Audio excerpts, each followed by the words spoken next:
आज जो है वो बहुत इंपॉर्टेंट क्वेश्चन पढ़ने जा रहे हैं। इसमें क्या होगा, समांतर रेखाएं चैप्टर है, उसी के अंतर्गत जो है अभ्यास 9C के अंतर्गत ये प्रश्न है। इसमें आपको कोई दिया गया रेखाखंड रहेगा, उसका जो है सेंटीमीटर दिया होगा। हो सकता है 10 सेंटीमीटर दिया हो सकता है 12 सेंटीमीटर दिया हो, 8 सेंटीमीटर दिया हो, कितना भी सेंटीमीटर जो है वो दिया होगा। ठीक है। अब इसके बाद करना क्या है, उसको आपको दिए गए भाग दिए रहेंगे कि 5 बराबर भागों में बांटिए, 4 बराबर भागों में बांटिए, 6 बराबर भागों में, कुछ भी दे सकता है क्वेश्चन। अब यहाँ पर इसमें आपको करना क्या है, किस तरीके से जो है आप उनको बराबर भागों में बांटोगे, उसका मेथड जो है आप अच्छे से सीखिए, ताकि आपको प्रश्न में कुछ भी दिया हो आप उसको कर पाएँ। ठीक है। तो यहाँ पर देखिए, एक हमने 10 सेंटीमीटर का लगभग रेखाखंड लिया है। ए से बी के बीच स्केल की सहायता से 10 सेंटीमीटर का हमने एक रेखाखंड ले लिया है।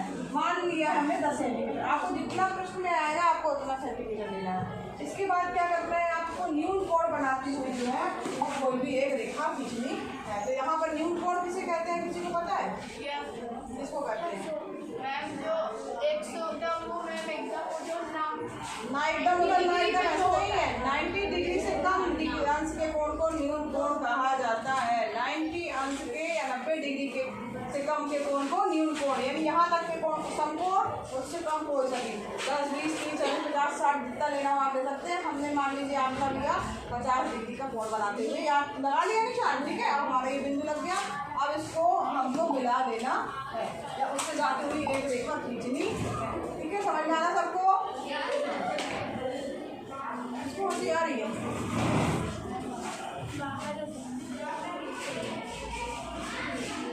बहुत इंपॉर्टेंट है, ध्यान से समझिएगा। जो कर रहे हैं उसको आपको उसी तरीके से रचना के चरण के रूप में लिखना भी है। ठीक है। अब आपने क्या किया, इस न्यून कोण बनाती हुई रेखा को जो है वो मिला दिया। ये देखिए न्यून कोण हमने कोई सा भी बना दिया। ठीक, ये आपका क्या हो गया, न्यून कोण हो गया। अब यहाँ पर हमें जो बनाना है वो दिया हुआ है कि उसे 5 बराबर भागों में बांटिए। मान लीजिए प्रश्न में दिया 10 सेंटीमीटर दिए गए रेखाखंड को 5 बराबर भागों में बांटिए। ठीक है। अब आपको क्या करना है, जो आपको प्रकार दिया होता है इसकी सहायता से जो है चाप लगाने हैं। कितने चाप लगाएंगे, जितना दिया होगा बांटने के लिए। कितने लगाएंगे आप? कितने दिए हैं? 5 दिया। ठीक है।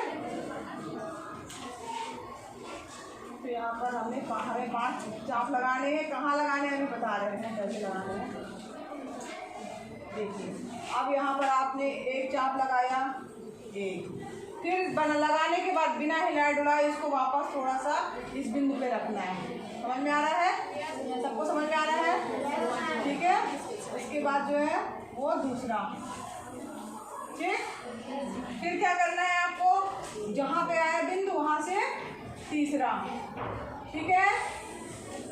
फिर बिना हिलाए डुलाए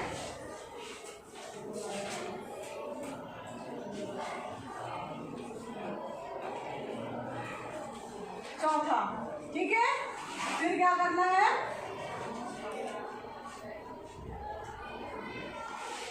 पांचवा।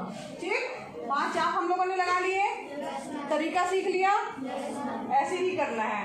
तो आपको लिखना भी होगा बिंदु ए पर, बिंदु ए से हमने एक न्यून कोण 60 अंश का खींचा। इसको रचना के चरण भी आप लिखेंगे कि बिंदु ए से न्यून कोण बनाती हुई एक रेखा जो है ऐसी जो है, या एक किरण जो है ऐसी खींची जो कि 90 से कम अंश का कोण, यानी जितना भी आप बना रहे हैं, 40 भी ले सकते हैं, 50 भी ले सकते हैं, 60 भी ले सकते हैं। फिर उसके बाद हमने जो है बिंदु ए से प्रकार की सहायता से चाप लगाया, बिना उस चाप को हिलाए डुलाए। यहाँ पे बिंदु का नाम कुछ दीजिएगा। यहाँ पर आप दे सकते हैं M1। फिर इसका M1 पर रख करके दोबारा बिना हिलाए डुलाए उस चाप को आगे बढ़ाया, M2 प्राप्त हुआ, M3 प्राप्त हुआ, फिर M4 प्राप्त हुआ और फिर M5। इसको शब्दों में भी लिखना है। ठीक, इसके बाद आपको इसको हटा देना है और स्केल की सहायता से जो है वो आपको करना क्या है, जो ये लास्ट वाला बिंदु दिया है, ठीक देख रहे हैं ना, इसको इससे मिलाना है। यहाँ पे रख करके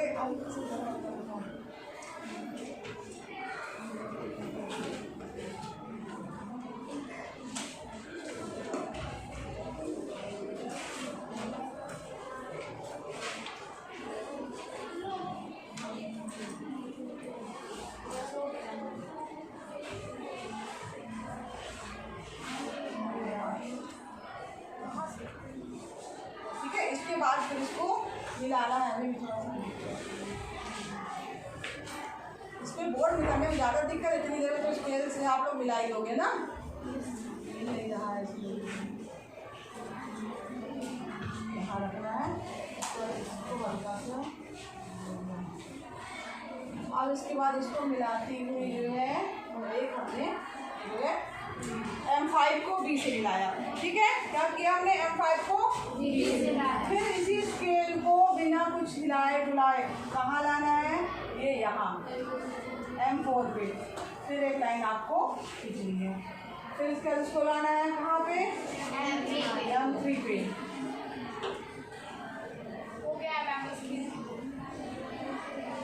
ठीक है, फिर इसके बाद M2 पे।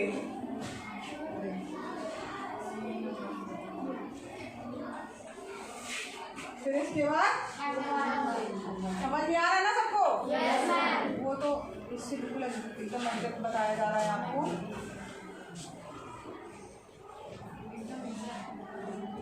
मतलब ऐसे ही बनेगा आपकी कॉपी में। ठीक है, चलिए अब यहाँ पर जो है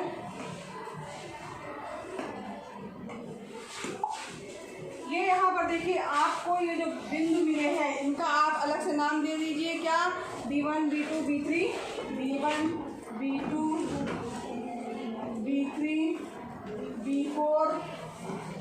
ठीक है, और यहाँ पे B है। तो आप लिखेंगे कि M5 को B से मिलाया, फिर उसी के समानांतर M4 को B4 से मिलाया, M3 को B3 से मिलाया, M2 को B2 से मिलाया और M1 को B1 से मिलाया। इस प्रकार जो हमें दिया गया रेखाखंड था AB, वो 5 बराबर 1 2 3 4 5 बराबर भागों में हमारा बट गया। दिख रहा है? 1 2 3 4 5। अब इसको स्केल की सहायता से आप नापिए कि ये कितने कितने सेंटीमीटर आपका आया है। तो जब इसको आप नापेंगे तो ये आपका लगभग जो है वो कितना सेंटीमीटर आएगा? 2 सेंटीमीटर आएगा। दिख रहा है सबको? 2 सेंटीमीटर सारे जो है वो पार्ट रहेंगे। यानी हमने 10 सेंटीमीटर को 5 बराबर भागों में पटरी और स्केल की सहायता से बांट दिया। ठीक है, क्वेश्चन इंपॉर्टेंट है। आपको इसमें दिया है लिखना है, उसके बाद आपको सिद्ध क्या करना है वो लिखना है, या आपको करना क्या है वो लिखना है कि 5 बराबर भागों में बांटना है। इसके बाद क्या लिखना है? रचना के चरण जो आपने दिया है, और लास्ट में उसका आंसर। हो सकता है प्रश्न में आपको दिया रहे कि उनको जो है आप नापिए, नापने के लिए भी दे सकता है ना कि स्केल की सहायता से नाप करके बताइए कितना है। तो आपको लिखना पड़ेगा कि स्केल की सहायता से नापने पर इतना सेंटीमीटर मतलब जो आ रहा हो आपका, इतने सेंटीमीटर का प्रत्येक रेखाखंड प्राप्त हुआ। ठीक है, चलिए बहुत इंपॉर्टेंट क्वेश्चन है, इसको अच्छे से तैयार कर लीजिएगा।